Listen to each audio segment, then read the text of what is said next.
informational family meeting. We're excited to share some information with you. Some of you have been with us along this journey since the fall when it was first announced, and so we hope to give you some updates about the process and where we're at so far. But I've also had a couple families just reach out to me in the last couple of weeks and just say, what is this core school all about? So we'll start a little bit with the why and the what, and then we'll share with you some of the staff information and what learning is going to look like in the classrooms, and then we'll also share with you what the lottery process will look like if you are interested at the end of this presentation. So just to share a little bit about who we are, I'm Jennifer Martin, and I will be the core school principal at Morningside in the fall. I'm Jackie Mainwaring. I'm Executive Director at Great Falls Public Schools. I'm Rachel Cutler. I'm the Elementary Curriculum Coordinator. And I'm Marty Navarella. I'm the teacher on special assignment for the elementary's K-6. So the idea of the core school came along because we are experiencing a teacher shortage. Already this school year, we had 6 or 7 classrooms that we couldn't have filled when the school year started. And so that resulted in some of our student teachers actually getting hired on the spot and having their own classrooms without having that student teaching experience. They still have a mentor. But then it also resulted in us having some classrooms that had to be, the teachers were moved to another location, students may have been moved and combined, making some larger class sizes. So we know there's a need for having student teachers that are really experienced and ready to support our students and all of their academic, social, and emotional needs. Just like an apprenticeship is really important out in the real world, in teaching, we feel like that student teaching experience is really important too. So we're excited to share that the student teachers are going to have an experience from the beginning of the school year to the end of the school year, from the beginning of the day to the end of the day.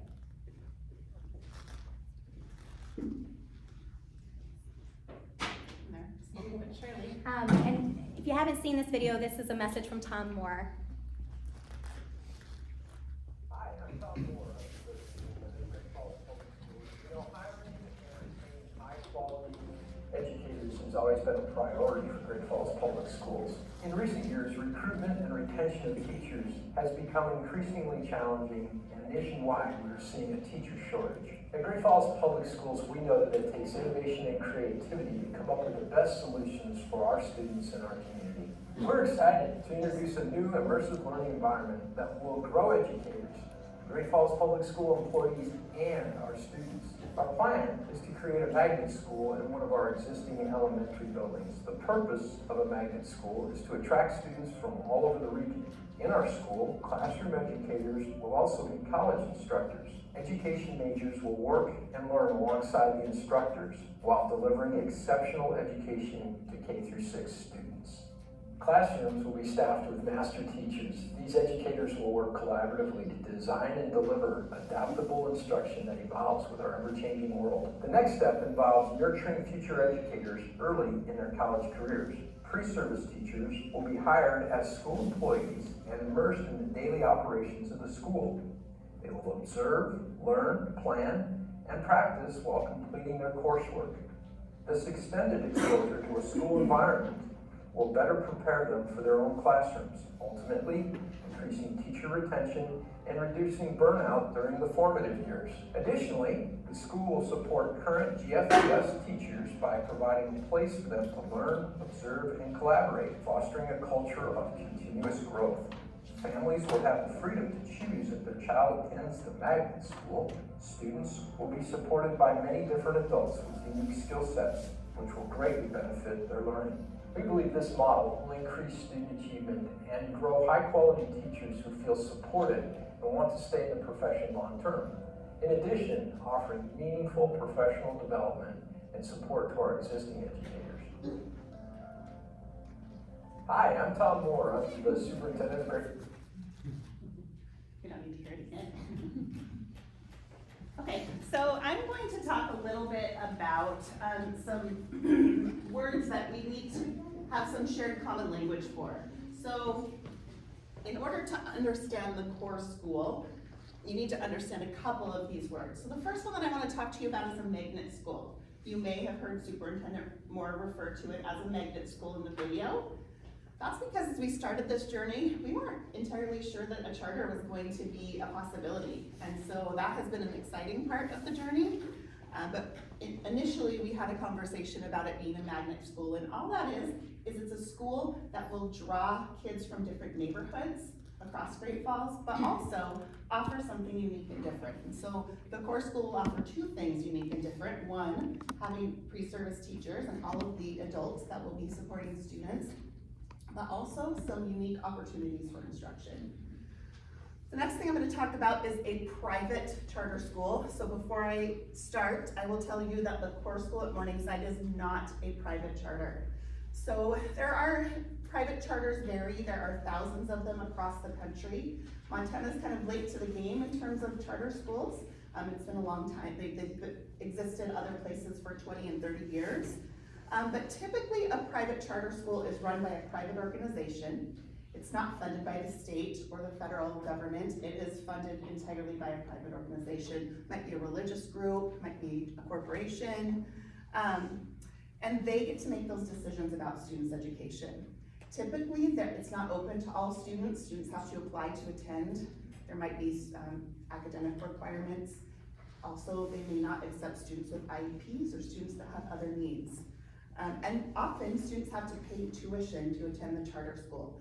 But the thing that, you know, all of us as educators worry about the most is that when a private charter opens in our town, it has the potential to draw students away from public schools, which reduces what we can provide for kids.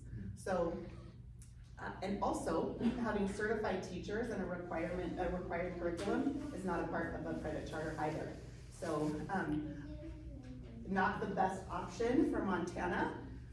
But the public charter school is a really exciting option. So the core school at Morningside is a public charter. It is very much like all of the other schools across Great Falls. Like traditional public schools, it's part of our system, so it's governed by our school board. We are under the same, we use the same curriculum. All of our teachers are certified, have master's degrees as well. And we have some flexibilities to be able to innovate, while still having to be accountable, not only to our school board and our district, but to the community as a whole and to parents. So that's the difference between those three words. So as we're talking tonight, it's helpful for you to know those things moving forward. We get this question all the time. What does CORE stand for? It's a little bit of a mystery. So the C is for creation of teachers. That is what makes the core school unique. And Ms. Martin talked about why we need to be creating teachers. Opportunities for students. Students will have excellent opportunities here for, as I said, some innovative instruction, some enhancements to their day, and also some community partnerships. R stands for respect for our unique community. Great Falls is an amazing place, but we are unique. We are different than the other large cities in Montana, and so our education and our schools should reflect that. And finally, excellence in education. We've hired some incredible teachers that are going to, they strive for excellence in their classes already, but having that added layer of having someone watch you and learn from you kind of increases the bar a little bit. So they are very aware that they need to be at the top of their game all the time. So that's what CORE stands for. So I get to summarize very quickly. The video does a nice job of painting a picture of what this whole picture is all about. But I really can summarize it as having just 3 layers. We're calling it a learning exchange because learning is at the center, and we hope that everybody that is a part of this program is spending their time learning. And that starts with our first and most important, which are our K-6 learners. We view education as the great equalizer, and it is important that we give our littlest learners the best education possible. The next layer is our pre-service teachers. So these teachers will be enmeshed in the school for a full 3 years. Typically, when teachers go to become teachers, they spend a lot of time reading and writing and sometimes doing a lot of online work, but the best way to learn how to become a teacher is to do it. And so having that additional layer of 3 years embedded in the school is going to adequately prepare them when they walk out our doors. And then the third layer of our core school are our staff, our parents, and our community. We will not be able to do it without all 3 layers working together and everybody learning from one another. But why you're here, and what we want to focus on tonight, is you want to know what are the benefits for your student. If you decide that you would like to enroll your student at this school, what does this look like for them, and how is it a little bit different than what's happening everywhere else? So that's going to be the bulk of our time tonight, is giving you a little bit of those differences. The first difference is that the core school is going to contain classrooms that are going to be staffed with a higher concentration of our more experienced teachers. Now that really is a benefit to children and teachers alike at the school. Currently we have 44% of our staff are in their first 3 years of teaching. Now when you start teaching, you come in with a lot of enthusiasm and a lot of ideas and a lot of energy, and that's really, really important for all of our schools. However, you don't have the backpack to pull from to get what you need on the fly in the moment with children. That takes time. And so knowing that our teachers at the core school are coming in and every grade level teacher has that experience is very important, and it will benefit your child. Additionally, they do have master's degrees. The reason they have master's degrees does not say that they have more experience or less experience than teachers all over our district in Great Falls. It is a requirement of Montana University Northern, University of Montana Western, who is our partner, good grief, that they have a master's degree to be adjunct professors, because they are going to be teaching our pre-service teachers. So everyone on staff will have their master's degree as well. But just that higher concentration is a great benefit for your kids. So we alluded to this earlier, that teachers are going to teach the same content, follow the same curriculum, teach to the Montana standards, but they'll have some flexibility with how they teach it. So this list on the right-hand side are some of the descriptors that we've used to describe the kind of instruction that's going to take place at the core school. I'm going to take you through each one individually. So this first one is what we call experiential learning. And what that is you take students out, you have an experience, a shared experience of some kind. It could even happen in the classroom. You don't have to leave the classroom to have a shared experience. But what that does is it fosters work later on. So for example, on the right-hand side, you see students on the River's Edge Trail, they're doing some bird watching. When they get back to the classroom, that learning doesn't stop. They're graphing the different types of birds they saw. They might write about it, they might journal about it. So that is what sparks the learning that follows after the experience. The one on the left is a green screen. Students are filming daily announcements, and so that encourages them to write a script. Has to be concise, right? Because nobody's gonna sit and listen for a long time. And it helps them practice their speaking and listening skills and gets them comfortable being in front of a camera. It really mirrors real life jobs that they may encounter. The next one that I'll talk about is immersive learning, and the way we think of that is that students are really kind of immersed in whatever is happening. And so on the left-hand side, you see some kindergarten students, those yellow pieces of paper, those are the flowers. And then you see some other kids that are walking around, they're the pollinators. So they are replicating that experience of flowers being pollinated by bees. To the right, you see a student looking in a bread machine. The reason they're looking in a bread machine is that they did a study of colonial America and learned how the colonists made bread and butter, and so the experience for them is to make that at the end and compare that process to the process of using a bread machine like we do now. The next picture is just an example of a room transformation. Our teachers in Great Falls are incredibly creative. They like to create a learning space that really is engaging and fun for kids. That's an example of one, but it takes a lot of effort and work, and so having an additional set of hands will alleviate some of the workload for teachers. And the last one's my favorite. This is a little kindergarten student. They were studying the Wampanoag tribe, and one of the major foods for this tribe were clams. And so they partnered with a local business to get clams in here, and he is definitely in an immersive experience. They ate the clams. I think only a couple of them did, 2 or 3. Some of them touched them to their mouths, but only 2 or 3 actually ate them. So the next one I want to show you, we have done some recording of some of the teachers that have been hired, and they're going to talk about some different types of learning in their own words. So.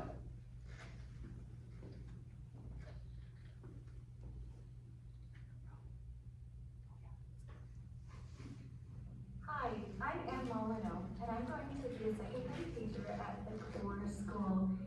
Falls Public Schools next year.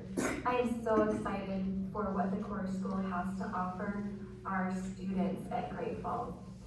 One thing I'm looking forward to doing in my classroom is hands-on learning. Hands-on learning is engaging students with a variety of tools, representation, and exploration to allow learning to deepen and become more concrete. One example of this you will see in my classroom is arranging a set of objects into rows and columns to make a vase. This gives students foundational skills, spatial awareness, or multiplication, which is just repeated addition. For more information on the Core School, please visit the Great Falls Public School website. Thank you and have a great day. So that's just a brief example of hands-on learning. You've probably heard that term tossed around. But Hi, I'm Ann Molyneux, and I'm You're going gonna to get her twice. We have, okay, I'll move on to this one. So we're very excited about this. Having a little bit of flexibility because of the charter will allow us to do more cross-curricular instruction. And really what that is it's when you take a standalone subject like ELA and you infuse other instructional areas into that. And so as an example, one of our grade levels is planning an experience around the book, The Lemonade War. And in The Lemonade War, it's very focused on kids having a lemonade stand. And so they have a plan to create some lemonade sales at school, perhaps after school or at some family events, but they've got this plan, and the intent of that is to teach them all of the economics and the mathematical skills that come along with running a business. They learn about supply and demand. They, once they get their profits from their first few sales and their supplies are getting low, they have to figure out, how are we gonna get some more lemonade? So they're learning about ratios as they're mixing. They're learning about decimals as they're thinking about money. So it's a great tool to teach economics, math, ELA. So a lot of instruction will be very cross-curricular. So this is the last video that we'll show you. This teacher is going to talk about project-based learning.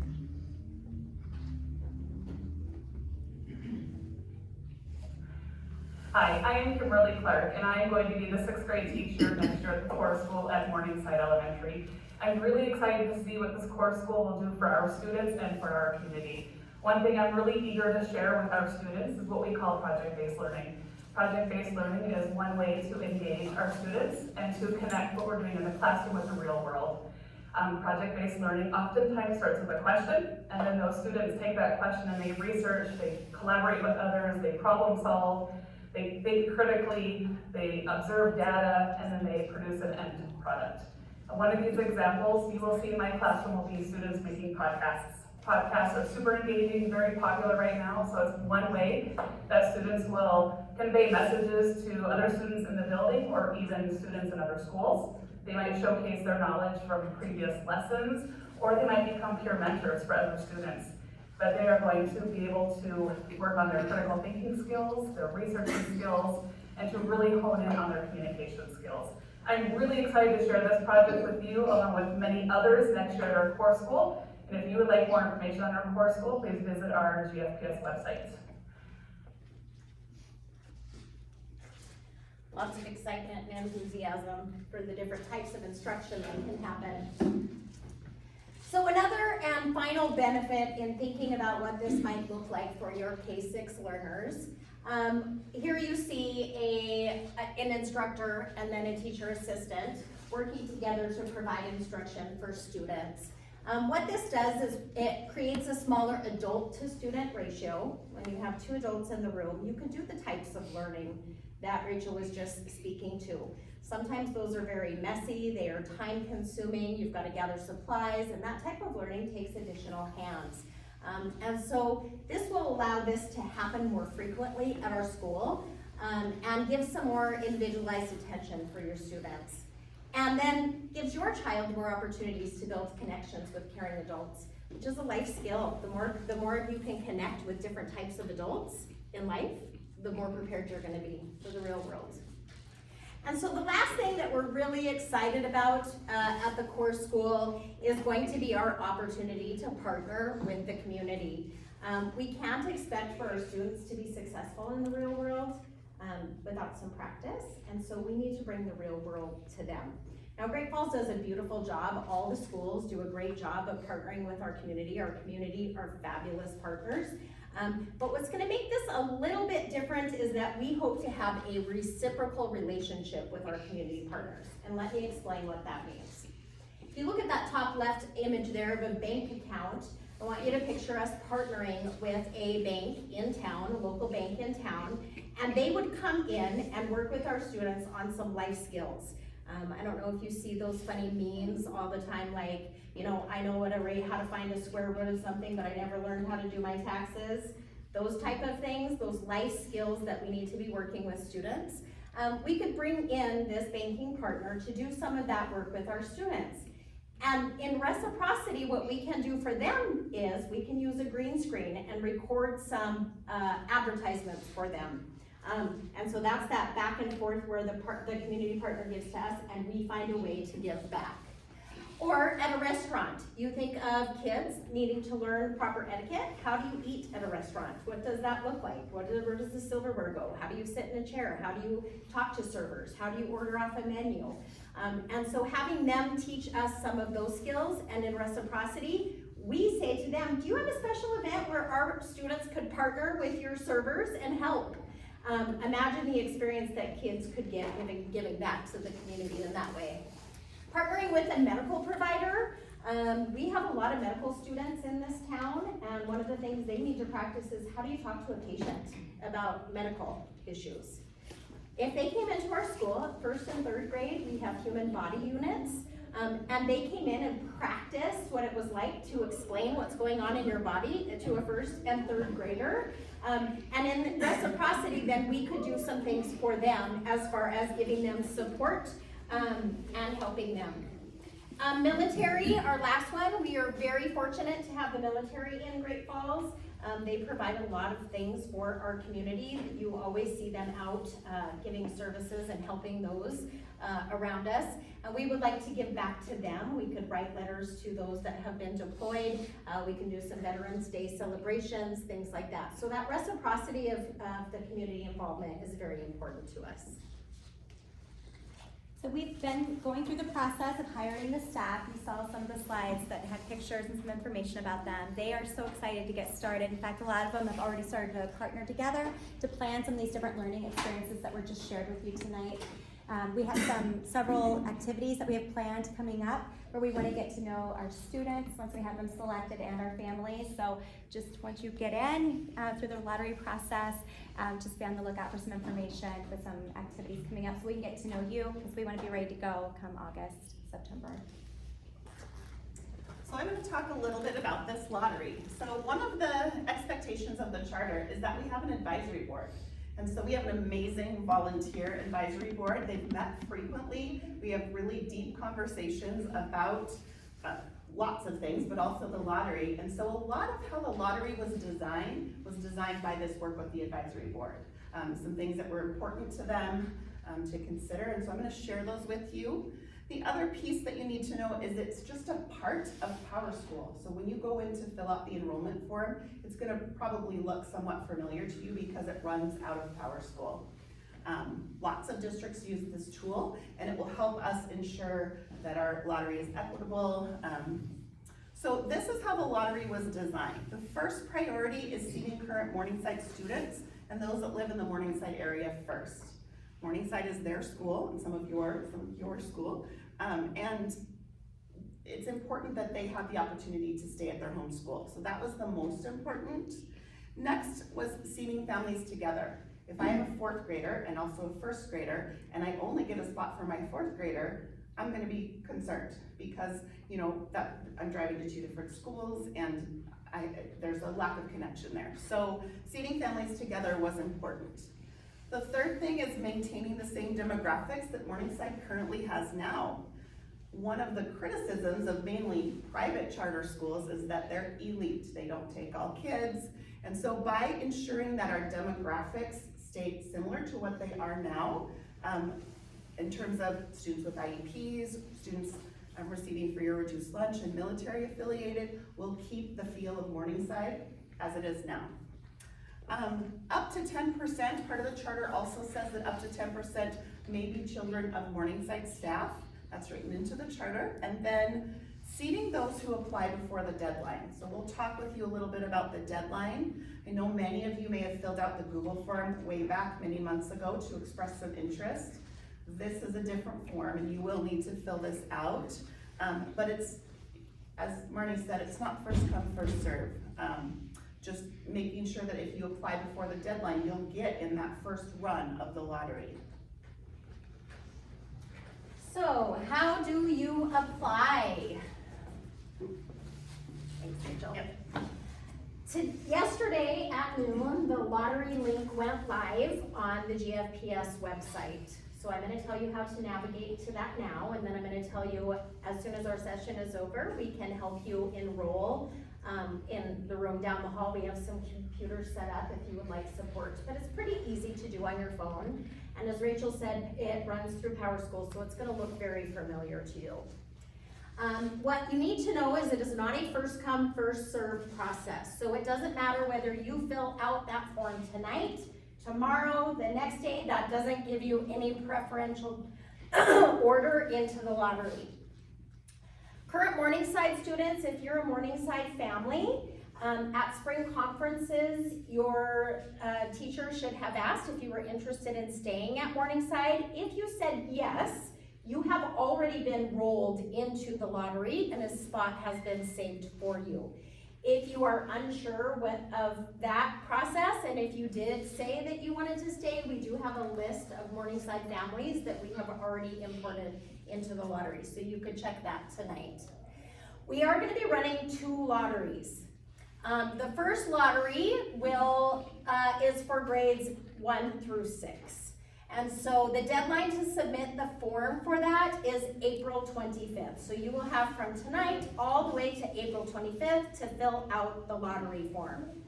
On April 26th, the lottery will run with the students who have filled out the forms. The reason that we need to run the kinder lottery at a separate time is because kindergarten registration does not happen until the first Wednesday in May. And we need to allow Morningside families to register their children for kindergarten at their home school first. Once those kindergarten families have registered, it will tell us how many seats we have available to open the lottery. So the kindergarten lottery, you can, if you have a student who's going to be a kindergartner, feel free to fill out the form now. But just know that the kindergarten lottery will not run until May 15th. And so we'll kind of be keeping track of that, 2 different lotteries. We have a lot of question about how many seats are available. So you can see in that blue box, it tells you the number of open seats at each grade level. There are 2 teachers at each grade level. So first grade will have 2 teachers. Each classroom will have 22 students in it. And there are 17 spots open. The remaining spots are for those current Morningside families. When you get into, you click the live link that you'll see, it's on our homepage. If you go on our homepage, there's a running banner at the bottom and you'll see Core School. Make sure you select the one with the students laying in the grass. When you click on that little button, it will take you to the main page for the Core School. And the Lotto link will be the first button you see. It'll say Enrollment Form Lottery. That will take you to a screen where you will create an account. As soon as you are done creating an account, you're gonna get this first screen that pops up like this. It says School Choice. You will enter your students. Every child from your family must be entered separately unless they are twins or triplets. And they will go on the same form. So if you have a 2nd grader, 3rd grader, 5th grader, you're gonna have to fill it out 3 times.